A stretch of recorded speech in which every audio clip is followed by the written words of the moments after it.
portion of the semester, we learned about confidence interval, and we learned about hypothesis testing.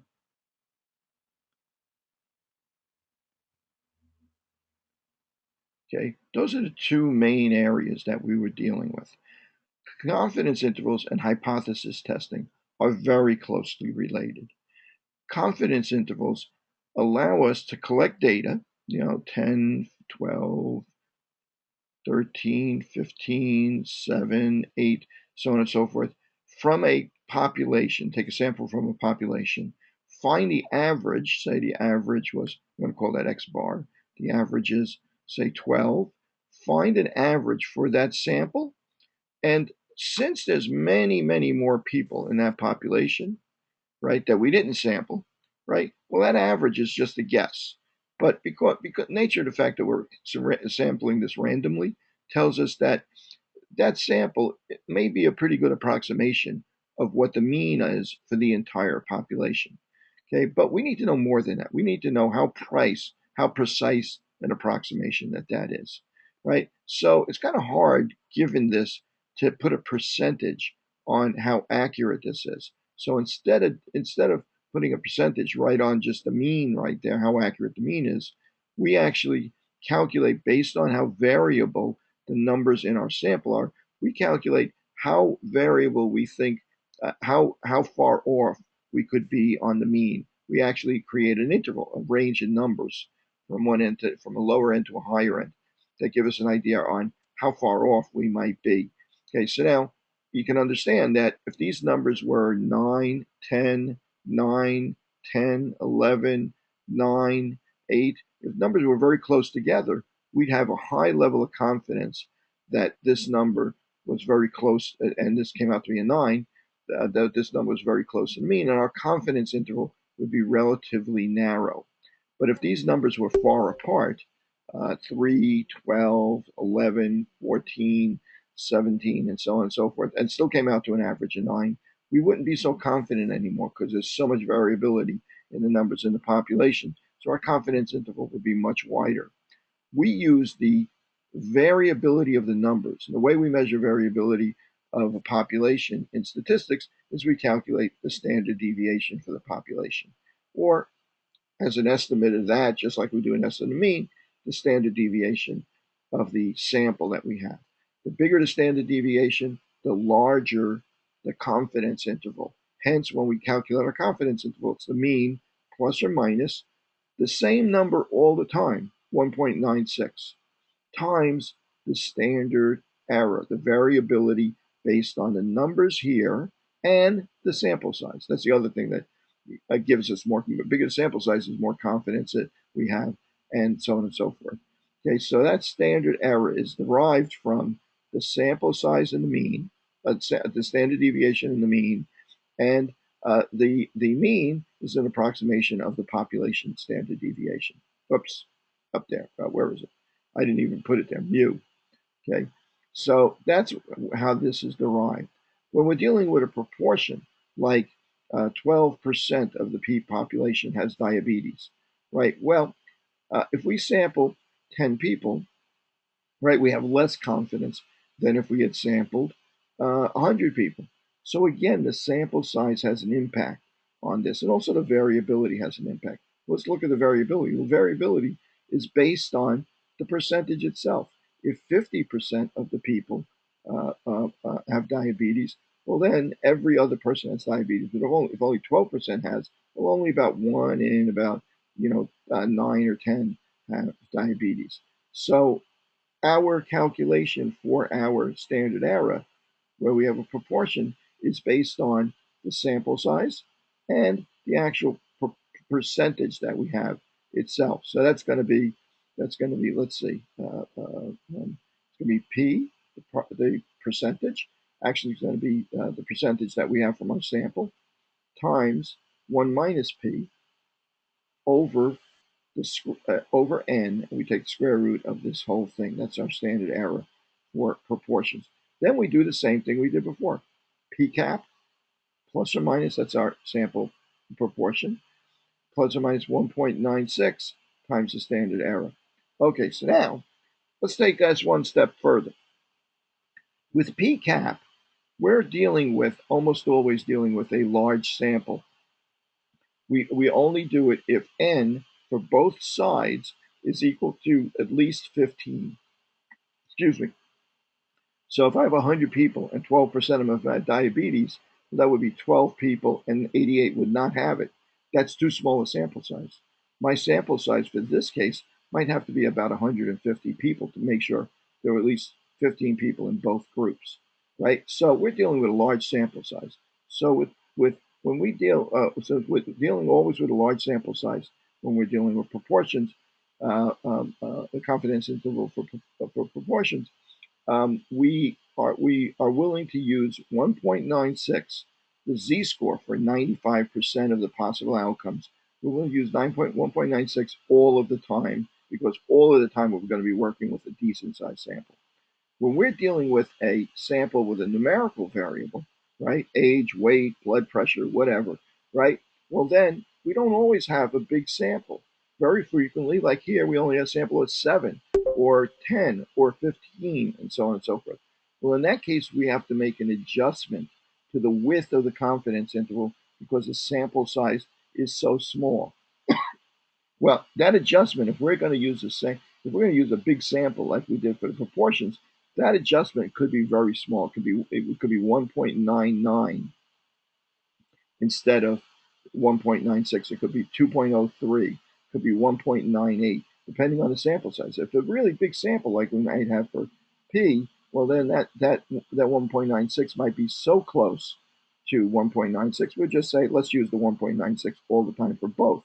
But if the sample size isn't very large, then we're going to want to look up how big to make this in order to make sure that we make up for the variability for the error that's introduced by using the sample standard deviation instead of the population standard deviation, which we rarely know.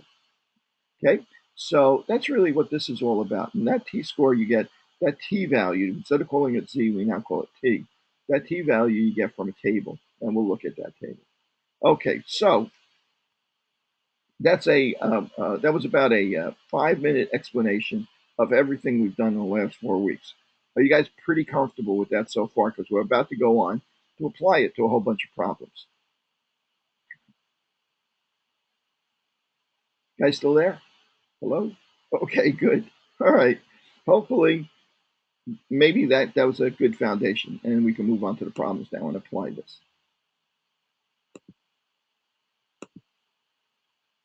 Fresh piece of paper here. Whoops. Okay, good. Let's get back to the Word document.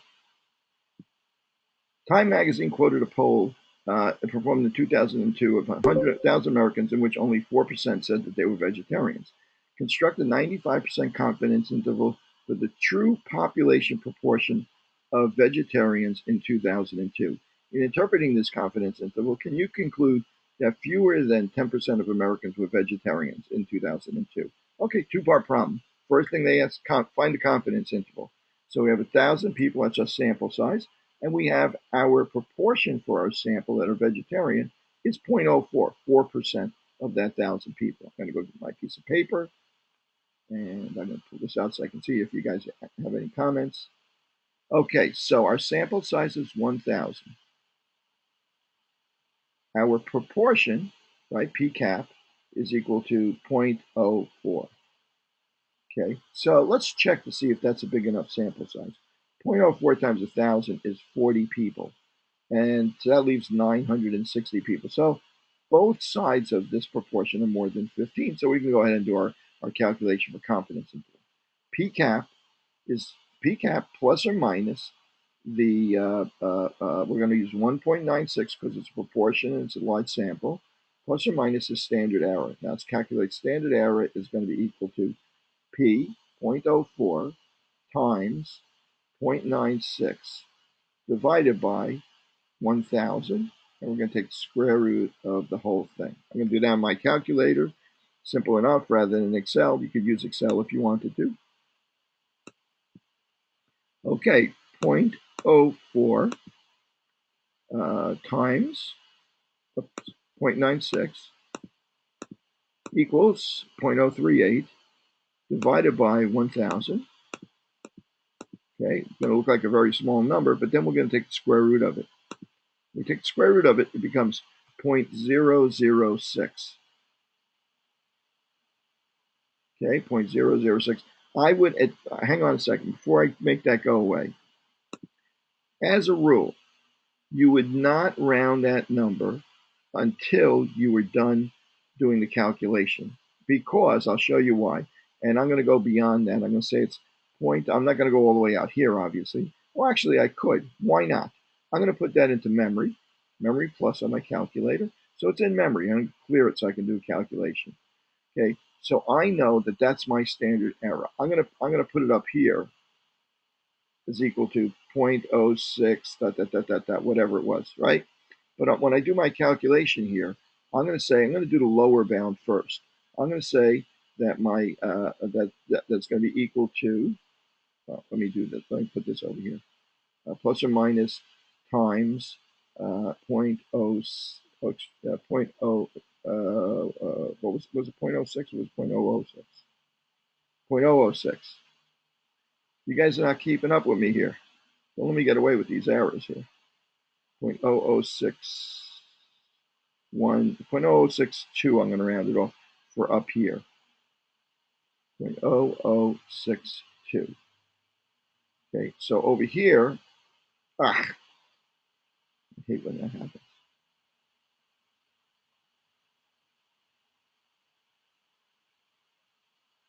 So over here, I'm going to say, let's see, 0.006. That's in memory. I'm going to clear this. It's still in memory. I hope it was still in memory. Yeah, it's still in memory. Okay, I'm going to multiply that by 1.96. 1.96 times, recall memory, is equal to, so that comes out to be about 1.2%, 0.012. So that has to be subtracted. So that's the amount that I'm going to add and subtract from PCAP. So I'm going to clear memory, and I'm going to store this into my memory now. So I'm going to add and subtract this number from 1.96. So first, I'm going to subtract it from 1.96. Okay. I should memory plus. Okay, so I'm going to clear this.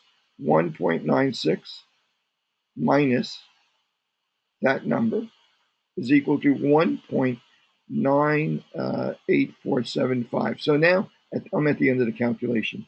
So now, did I make a mistake there? Somebody suggesting that they made a mistake. 0.04. Anybody else think I made a mistake there? I'll redo the calculation just to make sure. Okay, I'm going to just check the calculation just to make sure. Okay, let's see. 0.04 times 0.96. That's basically 0.04 times 1, isn't it? So that looks right. It's a little bit smaller than 0.04. I'm going to divide by 1,000, the sample size. Okay, and that's going to move the decimal place over 3 places. That looks right. I'm going to find the square root. Okay, yeah, it looks like we were in the right ballpark there. Okay, so, and that's going to be multiplied by 1.96. Right, I have to calculate this standard error, and that's what I multiply by 1.96. Okay, so I'm going to take that, I'm going to put that into memory again. I'm going to clear it. I'm going to take 1.96, and I'm going to subtract that number. And it comes out to 1.9. And now that we're at the end, I can afford to round. If I had rounded sooner, if I had made this number bigger by rounding it up, then I'd multiply by 2. I would double the amount of error that I would have by rounding up. So I want to round as late as possible. So maybe if you're working with a pen and paper, you're not going to use 17 digits, but you're going to use more than you think you're going to need, right? Like maybe 3 or 4 digits or something like that. Okay, so it's 1.9478. I'm going to call that, that's how much I'm going to, excuse me, that's how much I'm going to add and subtract to my proportion. Okay, so I'm going to clear. Now what I'm going to do is clear. I'm going to clear the memory, and I'm going to put this in memory. I'm confusing myself here, and I'm going to let's see, it's in memory, so I can clear it. Now I am going to take 1.96 and subtract that quantity from it. Oops, what did I just do? It's 0.0. Excuse me. Ah, let me clear this all out. 1.96 times. Now I have to. Oh God. Okay, trust me on this. I'm going to use 0.0062 because I don't want to go back and calculate that again. Now that I erased it, 1.96 times 0.0062 is equal to about 1.2%. So I'm going to put that into memory. Okay, you guys have to do the long version of this. That's called a margin of error. Exactly right. The 1.96 or whatever, if it's a t-score, it's times the standard error. You use that. Okay, this quantity here is called a margin of error, and I'm going to add and subtract the margin of error from PCAP. Okay, so I'm going to put that into memory again. Memory plus. It's early. I haven't had my breakfast yet. And now I'm going to clear that out of here. I'm going to say 1.96. Excuse me. I'm going to use our percentage. 0.04 minus the error, our margin of error, okay, which I recall from here. Is that right? Is it 0.02? Did I make a mistake there? You know, 1.06 is going to be, yeah, it's going to be 1.2. How did it get to 2.4? Did I add it twice? I added it twice. I can't believe it. Again, let's see. 1.96 times 0.0062. That's our margin of error. Clear memory. I'm going to put it into memory now. Once. Okay, and then I'm going to clear that. And I'm going to say, okay, 0.04 minus that 1.2%. It's going to be around 2.8%. 0.028. Okay, so 0.04 plus or minus, and this came out to be about approximately 1.2. And so it came out to be our lower range came out to be 0.028. I'm rounding a bit severely here because I want to at least try and get through a few of these things. Okay, now I'm going to clear that out. Say 1.96. I'm going to add our margin of error. And that's going to be 0.04 plus our margin of error, which is 5.2%. That's our confidence interval, 95% confidence interval. Okay, is 2.8% to 5.2%. That's our first part. Thank you, Miguel. I appreciate it. I really am having a problem today. That's our confidence interval. Okay, so not so hard, right? Just a relatively simple calculation. If you just keep your numbers straight and not get confused by them, not let them get ahead of you.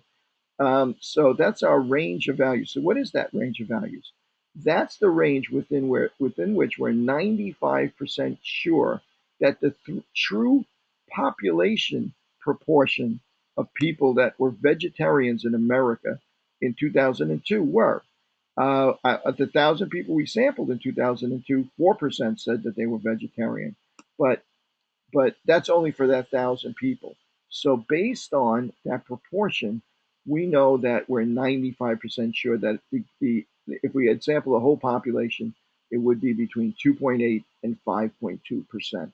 Okay, now the next part of the question is, interpreting this confidence, can you conclude that fewer than 10% of Americans were vegetarians in 2002? Okay, so could you conclude from this that 10% of Americans, the whole population, was less than 10% were vegetarians? How do you guys feel about that? Would you say yes, you can, or no, you can't? Give me a couple of guesses there. I need a couple of people to stick their necks out and volunteer. Yeah. Oh, I got one no. Okay. I got a couple of yeses, right? Well, the answer is yes. And the reason why the answer is yes is because we're 95% sure that that 2.8 to 5.2, between 2 and 5% of the population was vegetarian. So if somebody comes along and says, I think 10% of the population was vegetarian, right? Well, then you say, well, what are you talking about? I just did this calculation, and I'm 95% sure it's between, like 3 and 5. So you're wrong. We're 95% sure that it's different than 10%, because that 10% is outside of our confidence interval, the range within we're reasonably sure, 95% sure, that the true population proportion lies. Okay, you guys get that? Robert, does that make sense to you? Had that person come along and said, "Oh, I think 4.5%." You found when you did the study, you found 4%, and this person says, "Oh, gee, I think it was 5%. I think you're wrong. It's 5% of the population was vegetarian." Well, in that case, we couldn't tell that person with 95% certainty that they're wrong, that it's really 4%, not 5%, because we're only 95% confident that it's between 3 and 5. We're not sure that it's different than 5, right? We're not sure enough that it's different than 5 to tell him that he's wrong, to reject the idea that that's what it is.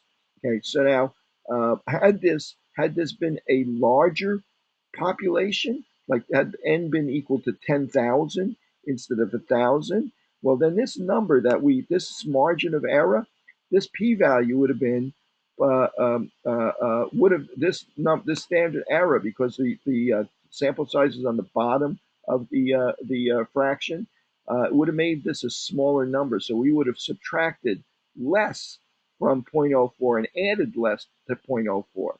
When we calculated 1.96 times our standard error or margin error, we'd have subtracted and added less. And this range might have been narrower. And we would have been able to tell him that it's different, right? That's why sample size is so important. Okay, or maybe not. Maybe we wouldn't have enough evidence, but that's a different problem. So the idea is that if the number you're comparing it to, the mean that you're comparing, or the proportion that you're comparing it to, is outside of the confidence interval, then you're 95% sure that there are two different means or proportions for each argument, for each population or argument. Okay, so you can say yes. The answer is yes. That you're sure, that you're 95% certain that fewer than 10% of Americans were vegetarians in 2002. Okay, problem number two. A report by U.S. I don't know what that is. Provided an estimate of 20.6 for the proportion of Americans over age 18 who have been lifelong abstainers from alcohol.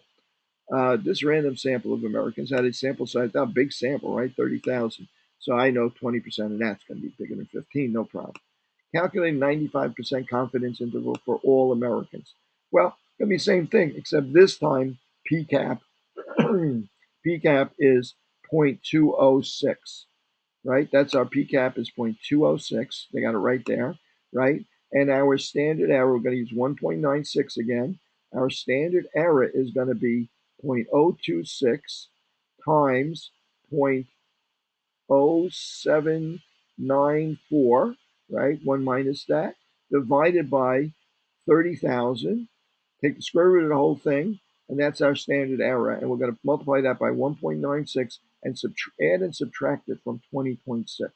And that'll give us our 95% confidence interval for all Americans. This is really the same problem. The only difference is that they don't ask you to make any other conclusions besides just calculate the confidence interval. Okay, let's try. I'm going to skip on to number three.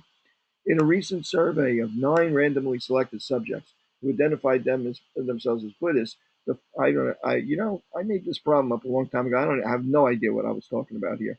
Then if I say I'm Buddhist and TV, I guess I must have been like really hard pressed for an example. The following responses were collected for the number of hours daily spent watching TV. I don't know if Buddhists watch TV. The Buddhists are. I have friends that are Buddhists. They watch TV. So at any rate, so some didn't watch TV at all. Some watched 5 hours of TV a day, and so on. Calculate the mean, standard deviation, and standard error for this sample. Use this information to calculate the 95% confidence interval for the mean hours of TV watched by all Buddhists. Okay, what assumptions are you making for this analysis to be valid? Well, first, that's a random sample, correct?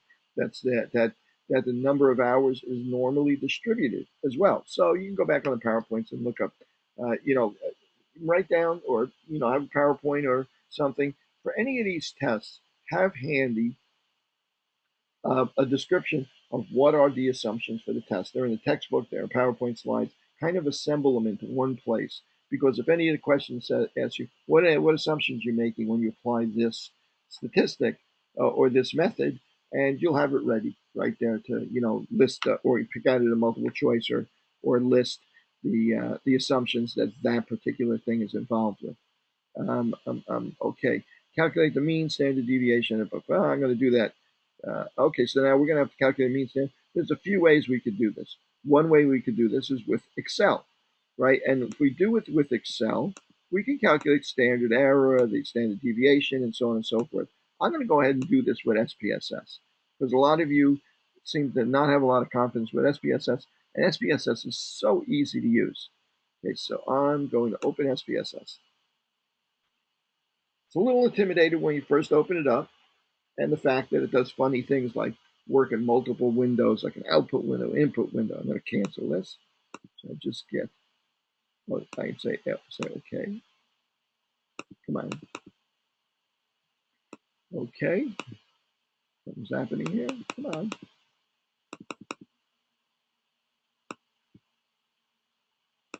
I'm going to try that again.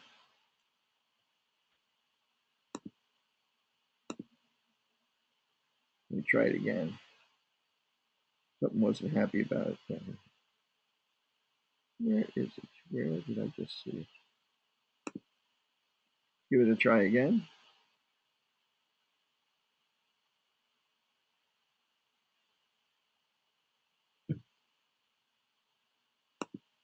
Okay, up, worked that time. Up. Oh, I didn't want to do that. Say cancel. Okay, now there it is. It opened in this little teeny tiny window. I'm going to make this smaller so we can all see it. Okay. Unfortunately, with SPSS, I don't see an easy way to blow up the windows, so I'm just going to have to use it this way. I'm going to put this over here. I'm going to type in the columns represent the variables. So this is only one variable. It's a number of hours worked, number of hours that these individuals from this population watch TV. I'm just going to type in the numbers here.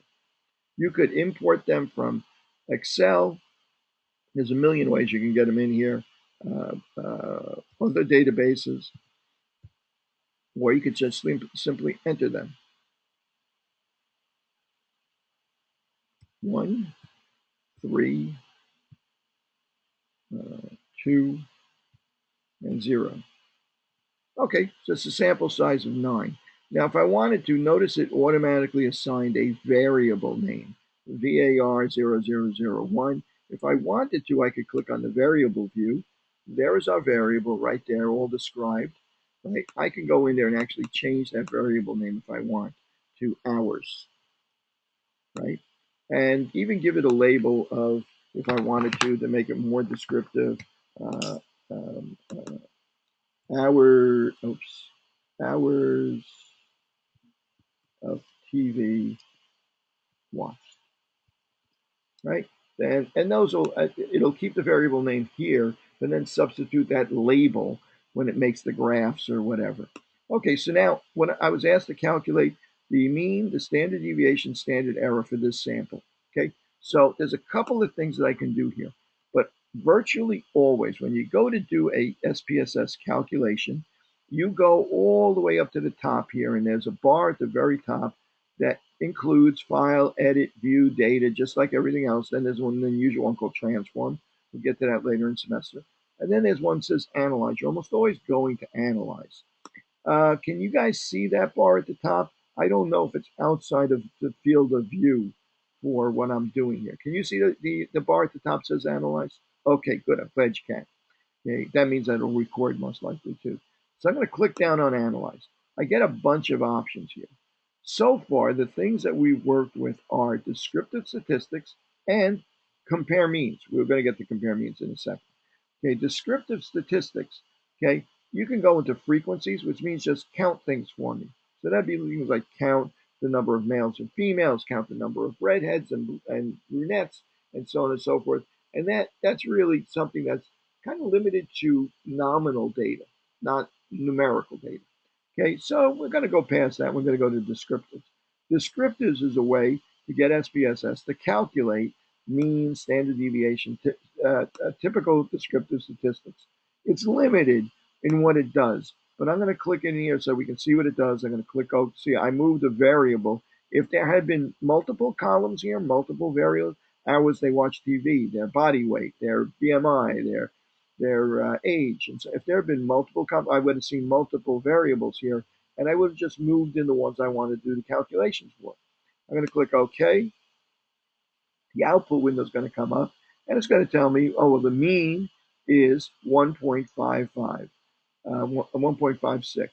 The standard deviation is 1.67. So it's automatically calculating for me a lot of what we were asked for. What were we asked for? We were asked for the the mean, the standard deviation, and the standard error. Okay, remember this is a sample size of 9, right? So at this point, I could, if I wanted to, I'm going to pull that output window back up here. I know that the standard error, right, is going to be, what's standard error? So standard deviation is 1.667, right? The standard error is that divided by the square root of the sample size. The sample size is 9.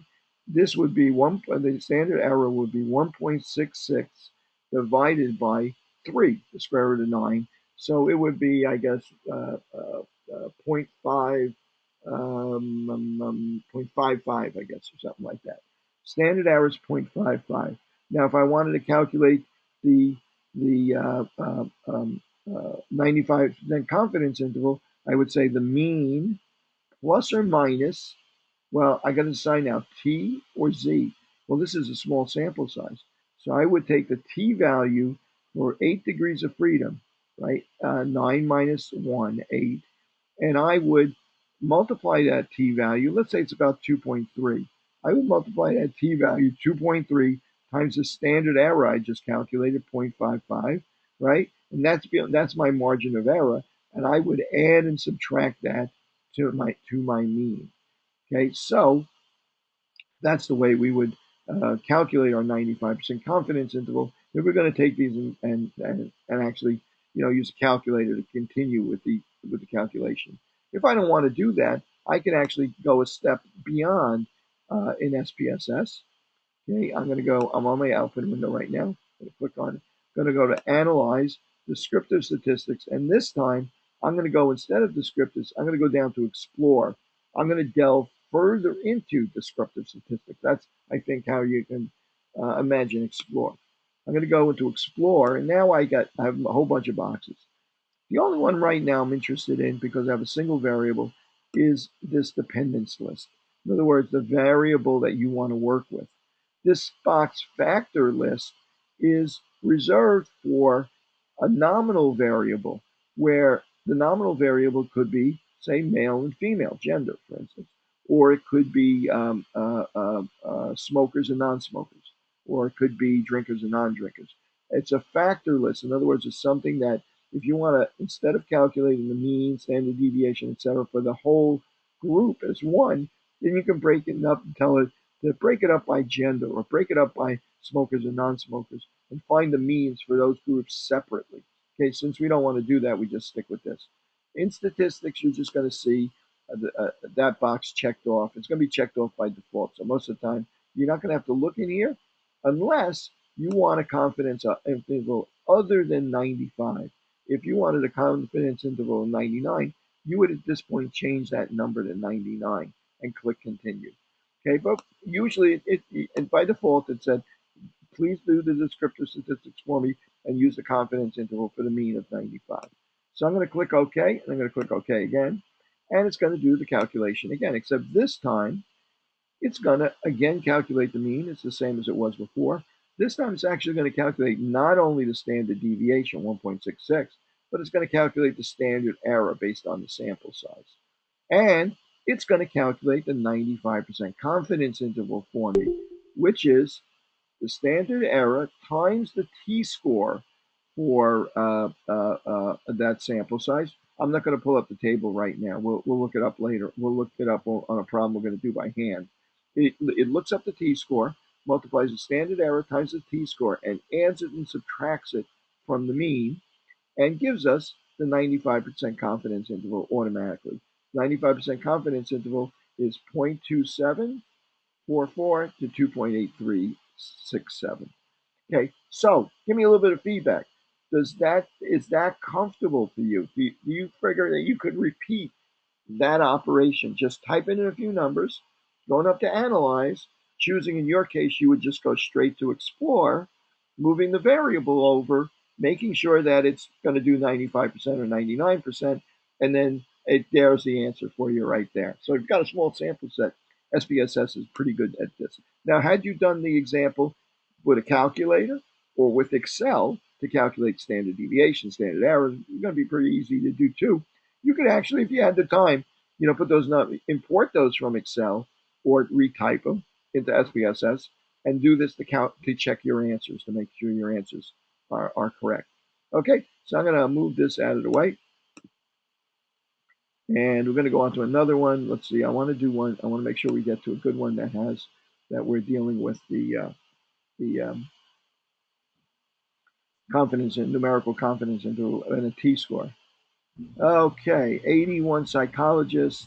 That's not such a good one because it's a big sample score. Uh, oops. Hello. Somebody's got their webcam turned on. There you go. Good. Thank you. Welcome to the session. No high five. Yeah, we're gonna get. I'm definitely gonna get to that. Okay, so I just want to do one more that involves a t-score for confidence interval. That's kind of a building point. I just want to say of 81 psychology, mean income was 43,500. Standard deviation was 16, so on and so forth.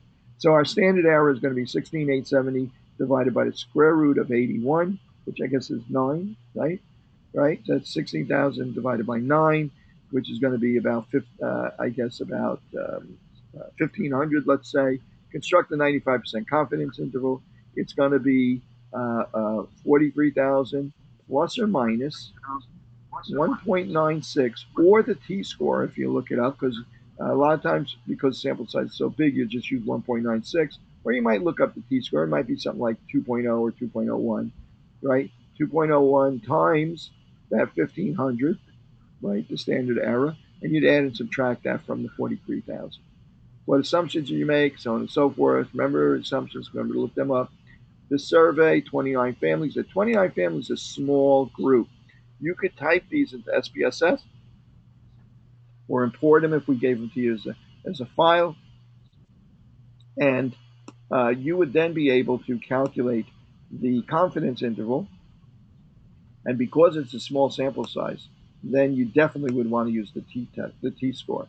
Instead of 1.96, you do everything the same, except that you would use the t-score for 28 degrees of freedom. Again, we're going to be getting to that to this. Construct the histogram. This almost always you almost forced to use SPS here because it asks you to construct a histogram. By the way, just so you know, if that question comes up, let me get back to SPSS here. If that question comes up, I'm going to pull up the output window we had. That explore calculation, besides doing all these calculations, if you continue to scroll up, it automatically creates a box plot for you. So that's the answer to that question. Maybe somebody's got to, let me make sure everybody's muted here. And my volume is turned down. Let's see. Oh, yeah, I think a couple of people signed on later. We're not muted, so there's a little bit of an echo there. Sorry about that, guys. Okay, we should all be back to normal. Okay, so that will also calculate that for you as well. So that's probably the approach you would take to that. Okay, so now let's try and find one where we do some hypotheses.